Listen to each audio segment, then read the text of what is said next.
पितृतुल्य नारायण फेनानी सोबत कार्य केलेले आणि मला गुरुवर्य असलेले सुरेश ठाकूर साहेब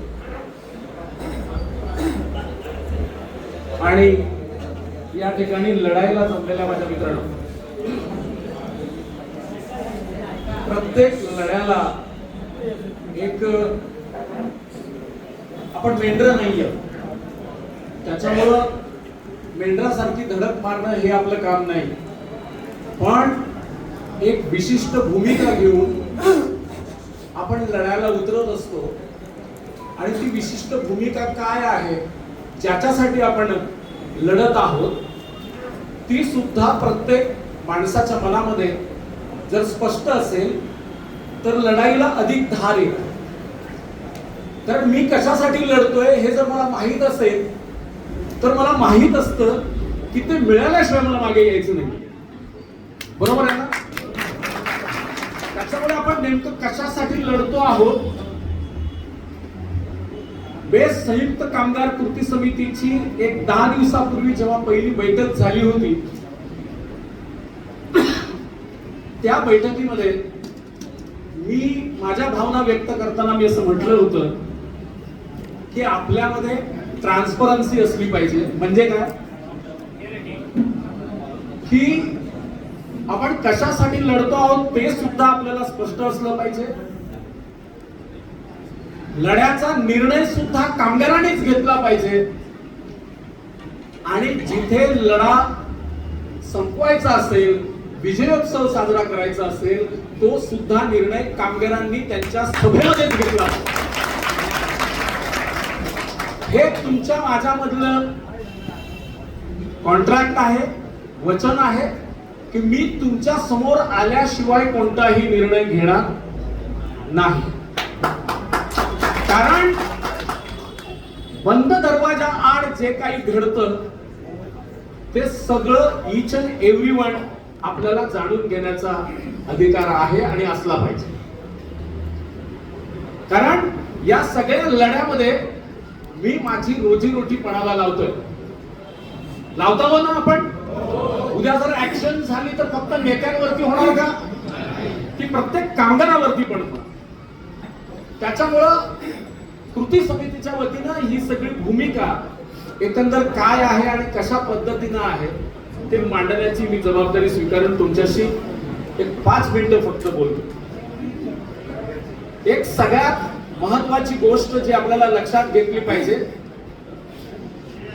की या बीएसटीचा इतिहास जवळपास 150 वर्ष जुना आहे. बीएसटीची सुरुवात 1873 साली झालेली आहे.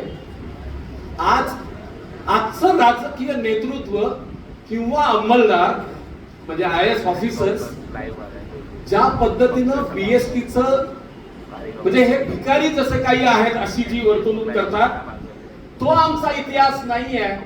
गेली 150 वर्ष या मुंबईकरांना सेवा देण्याचं अहोरात्र, पाऊस असू दे, युद्ध असू दे, पूर असू देत किंवा अन्य बॉम्बस्फोट असू देत, अन्य काही असू देत, 24 तास अहोरात्र आपण सेवा दिलेली आहे की नाही? त्या 26 जुलैच्या संबंध महापुरामध्ये 48 तास कोण उभं होतं तर तो बीएसटीचा ड्रायव्हर कंडक्टर होता. ही गोष्ट सत्य आहे की आज आम्हाला हे भिकाऱ्यासारखे आम्हाला नाचवता आहेत की माझेच पैसे कसे मिळायचे याच्यासाठी आज मी याच्याकडे जायचं, आज या कोर्टाकडे जायचं, उद्या त्या कोर्टाकडे जायचं आणि मग आज या वकिलाला पैसे द्यायचे, उद्या त्या वकिलाला पैसे द्यायचे आणि त्यांनी काय सांगायचं की आज तुला 10% मिळते, उद्या आणखीन 15% मिळते, परवा आणखीन 10 रुपये मिळतो. अरे गेली 35 वर्ष मी सेवा करून, घाम गाळून, रक्ताचं पाणी करून मी आज सेवानिवृत्त होण्याचा मला सन्मानाचा अधिकार नाकारता आहात आणि मला भिके कंगाल करून मला पेन्शन आहे का? मला पेन्शन नाही आहे. मला पेन्शन मिळते ती EPF 95 ही 5,000च्या वरती पण जात नाही. 5,000 रुपये कशाला पुरतात हो? आज इलेक्ट्रिसिटीचं बिलच मुळात 3,000च्या घरात केलेलं असेल. आज माझ्यावरती माझ्याच पोराबाळांसमोर हात हात पुढे करायची वेळ तुम्ही आणत आहात. मी 35 वर्ष या मुंबईकर नागरिकांची सेवा केल्यानंतर माझी मान मला शर्मेने घालायला लावता तुम्ही. ही फार वाईट स्थिती आहे. गेली 150 वर्ष माझा बाप सुद्धा कंडक्टर म्हणून या बीएसटी अंडरटेकिंग मध्ये होता. मी स्वतः मेकॅनिक होतो. म्हणजे पिढ्यानपिढ्या आम्ही या मुंबईकरांची सेवा केल्यानंतर आमच्या वाट्याला अशी उपेक्षा का, हा माझ्या मनातला प्रश्न आहे. आणि आज एका निर्णयानिशी तुम्ही अगदी सहजपणे सांगून टाकताय. मगाशी आम्ही दान आणि मी बसलो होतो आणि त्या ठिकाणी आम्ही एक आठवड्याभरापूर्वीच कुठल्याही राजकीय पक्षाने त्याला विरोध केलेला नाही. धारावी आणि काळा किल्ला डेपो देऊन टाकला. किती एकर जमीन आहे? 10 एकर आणि काहीतरी ऑड फिगर आहे.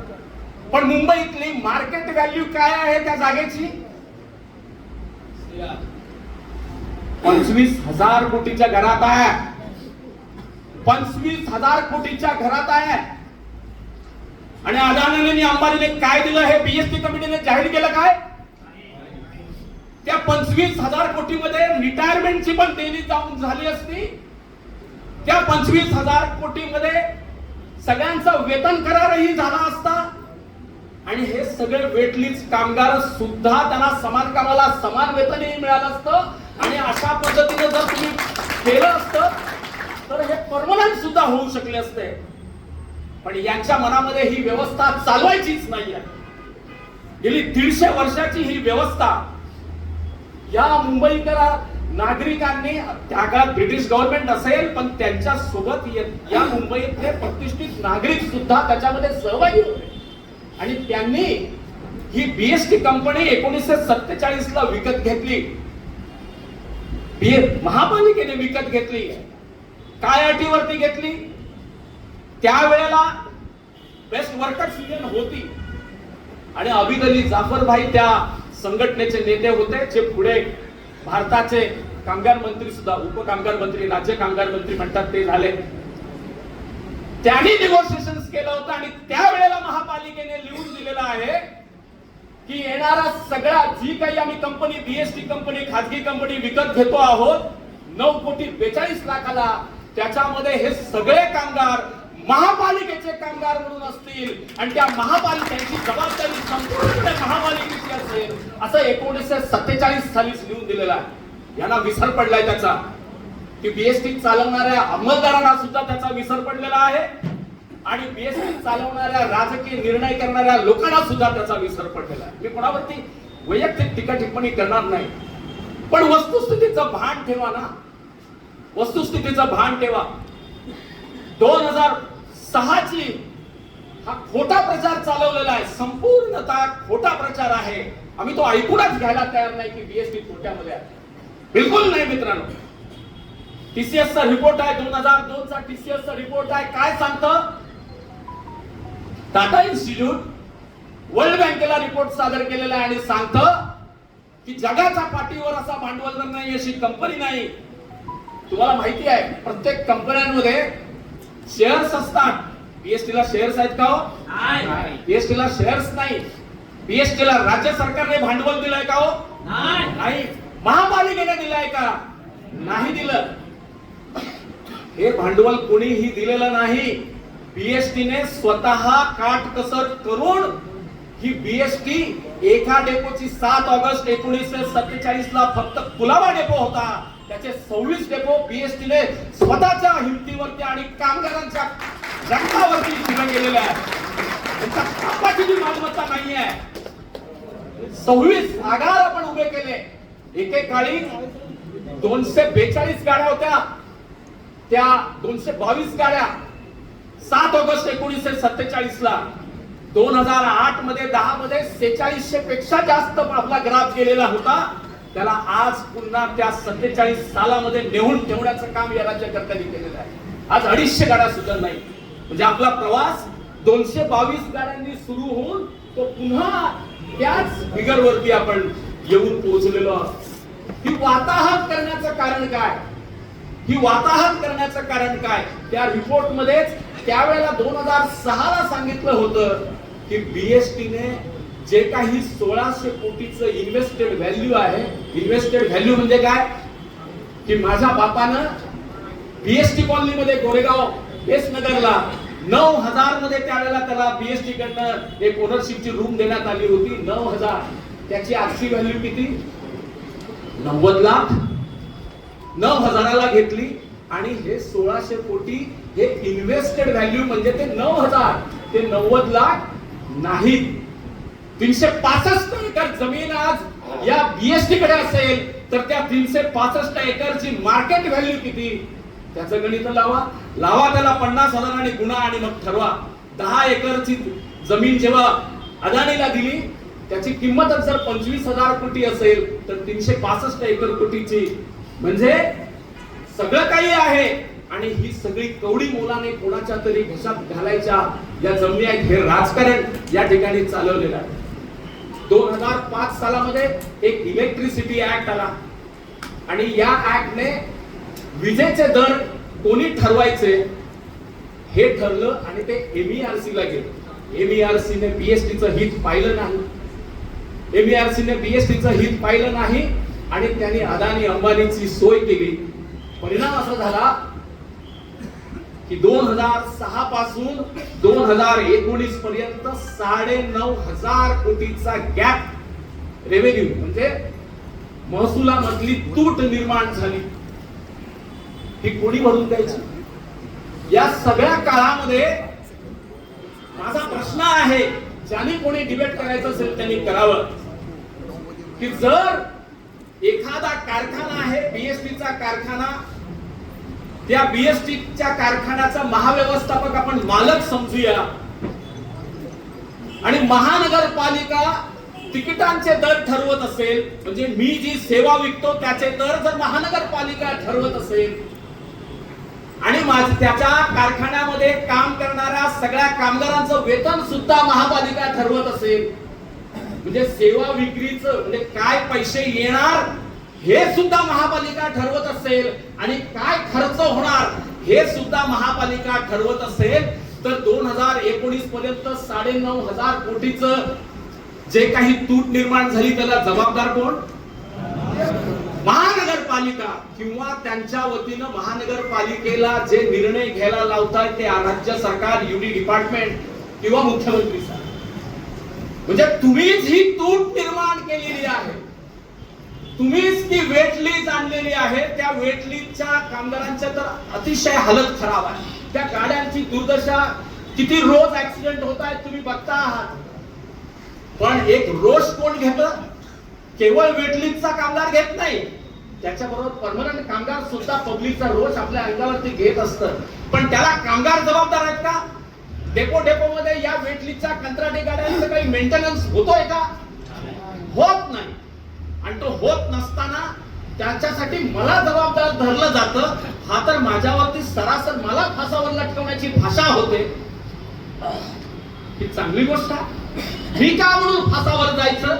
तुम्ही जर ती गाडी व्यवस्थित ठेवली नसणार तर त्याचा ऍक्सिडेंट होणार. पण हे एक कारस्थान आहे. म्हणजे एका बाजूला डोंगरा एवढी, पर्वता हिमालया एवढी तूट निर्माण करायची. यांना किती पैसे द्यायचे, यांना किती पैसे द्यायचे, तसे काही हे आपल्या खिशात नच देतात. अशा पद्धतीच्या भूमिका घ्यायच्या. महानगरपालिका कायद्यातल्या जिथे सांगितलं गेलेलं आहे 126 कलमामध्ये की तुम्हाला तिकीट दर पब्लिकला परवडेल अशाच दराने तुम्हाला तिकीट द्यायची आहे, त्याच ठिकाणी ही व्यवस्था तोट्यात चालणार हे स्पष्ट आहे ना. की जनतेला परवडणार अशी तिकीट जर द्यायची ठरली आणि ती तुम्ही ठरवली म्हणून सेक्शन 134 आहे की जे सांगतं की जी तूट निर्माण होईल अर्थसंकल्पामध्ये ती तूट कोणी भरून द्यायला पाहिजे? महानगरपालिकेने भरून द्यायला पाहिजे. दुसऱ्या बजेट मधून भरून द्यायला पाहिजे. पण 9,500 कोटीची तूट भरून दिली का? नाही दिली. उलट 1600 कोटीचं कर्ज दिलं आणि 10% ते आपल्याकडनं वसूल करून घेतलं. म्हणजे हा त्या सगळ्या कारस्थानाचा डाव. कारस्थान काय आहे? 365 हा आकडा लक्षात ठेवायचा. 365 एकर जमीन आणि त्या 365 एकर जमीन जर मला हडपायची असेल तर बीएसटी आता काही कामाची राहिलेली नाही. बीएसटी नुकसानीतच चालते. बीएसटी ला किती द्यायचं हेच सतत मीडियामध्ये पुंगी वाजवत राहायची. बीएसटी लॉस मध्ये नाही. बीएसटीचं बजेट हे मुळात महानगरपालिकेचं बजेट आहे. बीएसटीची संपूर्ण जबाबदारी ही मुळात महानगरपालिकेची जबाबदारी आहे. ती जबाबदारी टाळण्याचं कारस्थान या 365 एकर जमिनीसाठी चाललेलं आहे. हे तुम्ही समजून घेतलं. आणि आता जर तुम्ही बघितलं असाल तर 2 निर्णय पाठोपाठ आले. पाठोपाठ 2 निर्णय आले. एक निर्णय आला की धारावी काळा किल्ला अदानीला देऊन टाकला. कितीला दिला, काय दिला, त्याच्या बदल्यात काय घेतलं, कोणाच्या कानाला काही पत्ता नाही. आणि दुसरं मुख्यमंत्र्यांनी सांगितलं की आता आम्ही सगळ्या डेपोंचा, जो त्यांचा पोपट बोलत होता ना, तर तो निर्णय मुख्यमंत्र्यांचा की सगळ्या डेपोंचा आम्ही विकास करणार. काय विकास करणार तर 99 वर्षाने आम्ही लीजने देणार. सगळं बांधून लीजने देणार. 99 वर्षानंतर 99 वर्षाचं लीज तुम्ही द्याल का हो तुमच्या गावाकडच्या जमिनी 99 वर्षासाठी? म्हणजे काय आहे त्याचा अर्थ? 99 वर्षांनी देणं म्हणजे काय तर विकूनच टाकलं ना. अरे आमचं आयुष्यच किती राहिलंय की आम्ही 99 वर्ष अजून जगणार आहोत का ते बघायला ना. ते तुम्ही परत घेतलात म्हणून. आणि आताची जी पिढी, याचा अर्थ असा आपल्या समोर 2च प्रश्न आहेत. एक प्रश्न असा आहे की तुम्हाला बीएसटी चालवायची आहे की चालवायची नाही हे स्पष्ट व्हायला पाहिजे.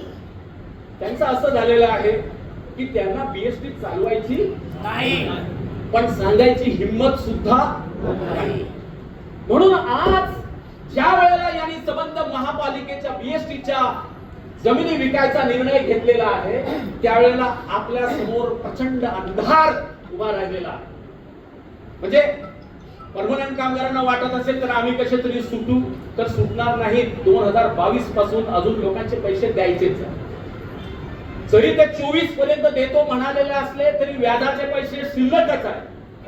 आणि त्या पलीकडे 24 पासून अनेक लोक रिटायर झालेली आहेत आणि बहुसंख्य लोक येणाऱ्या 2-3 वर्षामध्ये रिटायर होणार आहेत.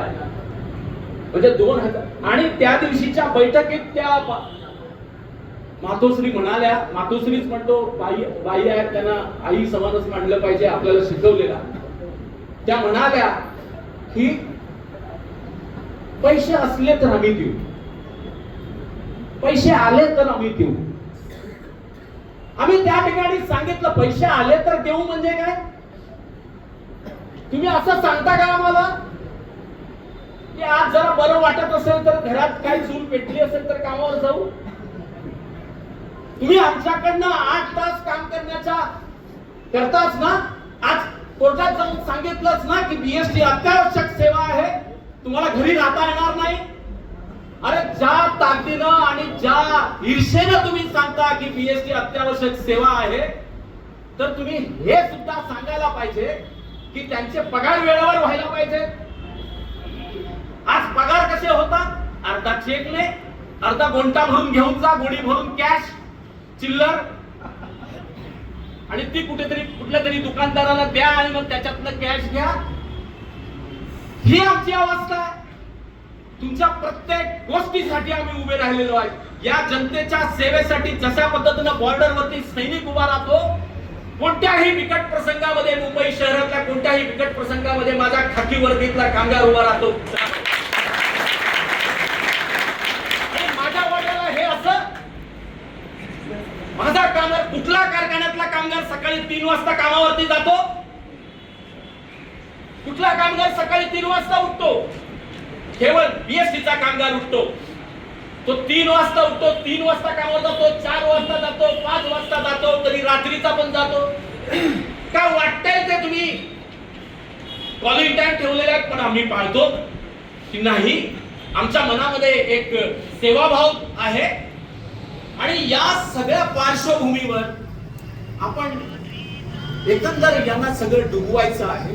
त्या पार्श्वभूमीवर आपण जमलेलो आहोत. आपण काय करायचं? आपल्या मागण्या काय? आपली मागणी अतिशय सरळ आणि सोपी आहे.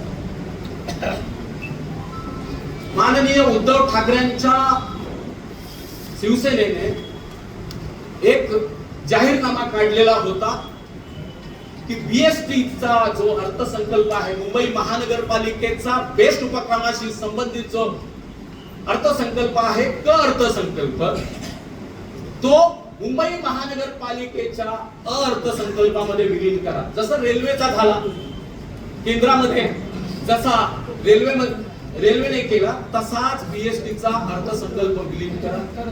अर्थसंकल्प विलीन केला तर आपले अनेक प्रश्न सुटतात.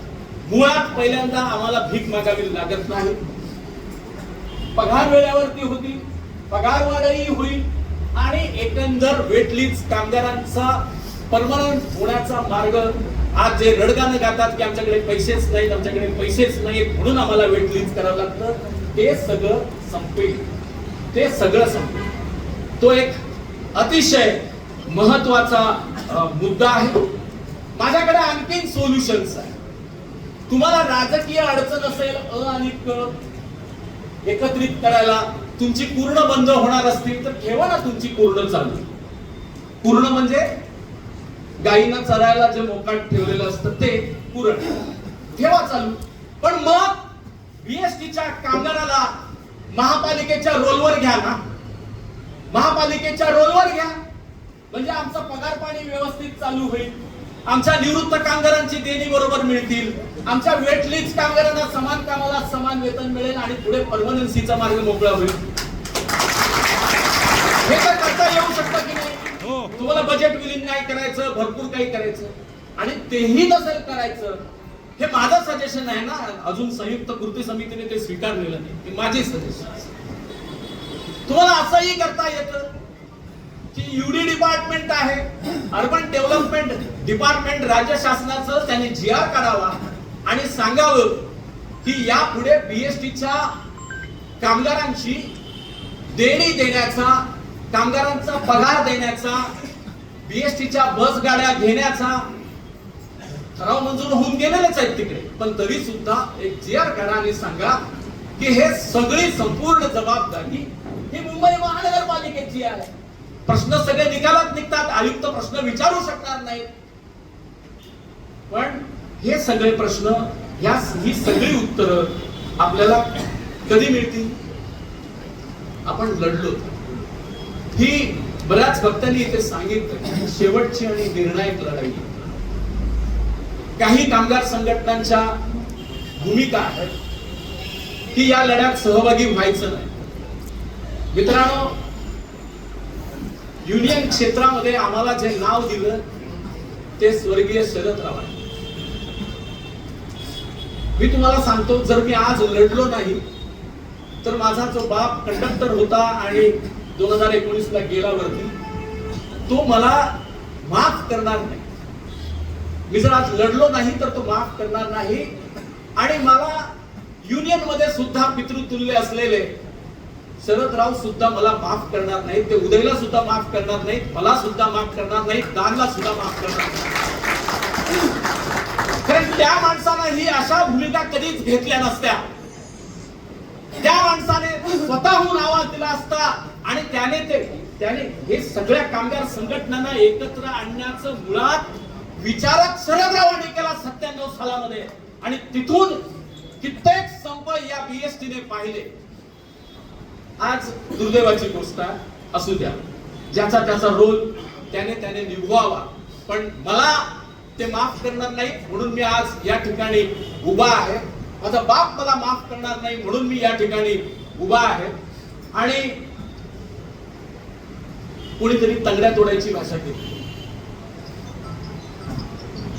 तंगड्या काय त्यांना सोडता येतात? इथे जमलेला प्रत्येक माणसाला तंगड्या तोडायचं शिक्षणच आहे ना, बाळकडूच आहे ना आपल्याला. बापाने आपला तंगडा काय कमी वेळा तोडला आपल्या? आणि आपण विद्यार्थी दशेमध्ये असताना किती लोकांचा तंगडा तोडले असतील? हे असला पोरकटपणा म्हणजे मला माहित नाही, पण गेली कित्येक वर्ष युनियन मध्ये काम करत असताना ज्या भाषेमध्ये समोरचा माणूस बोलेल त्याच भाषेमध्ये आपण उत्तर द्यायला शिकलं पाहिजे आणि आपण दिलेलं आणि हा बीएसटीचा कामगार लेचा पेचा नाहीये.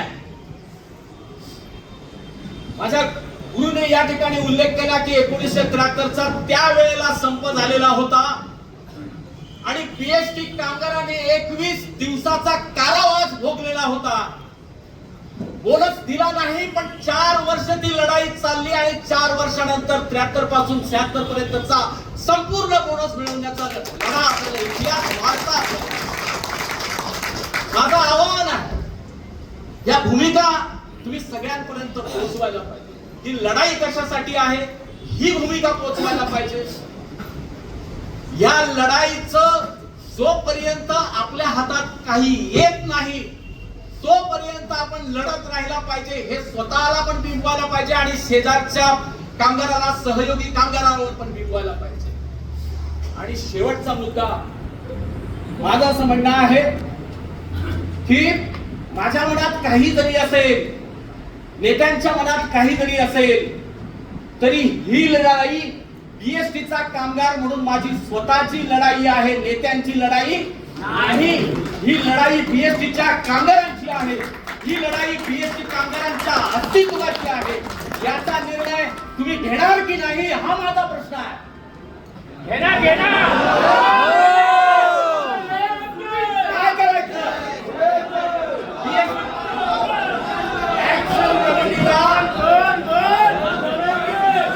कोण म्हणतो देणार नाही? घेतल्याशिवाय राहणार. कोण म्हणतो देणार नाही? देश आमच्या हक्काची, नाही कुणाच्या बापाची, देश आमच्या हक्काची, नाही कुणाच्या बापाची. अरे या गच्चीवाल्या नेत्याचं करायचं काय? या गच्चीवाल्या नेत्याचं करायचं काय? आज रात्री मध्यरात्रीपासून आपण संपूर्ण बीएसटीचा आर्या करायचा काय? हात वर करून उत्तर द्या.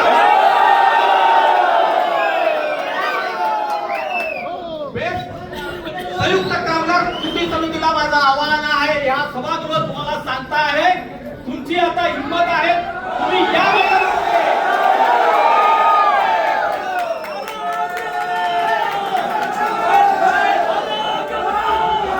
समिति आगे बढ़ो, कुटी समिति आगे बढ़ो, कुटी समिति आगे बढ़ो, कुटी समिति आगे बढ़ो,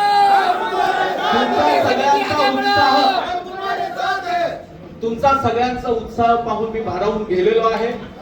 बेस संयुक्त कृती समितीला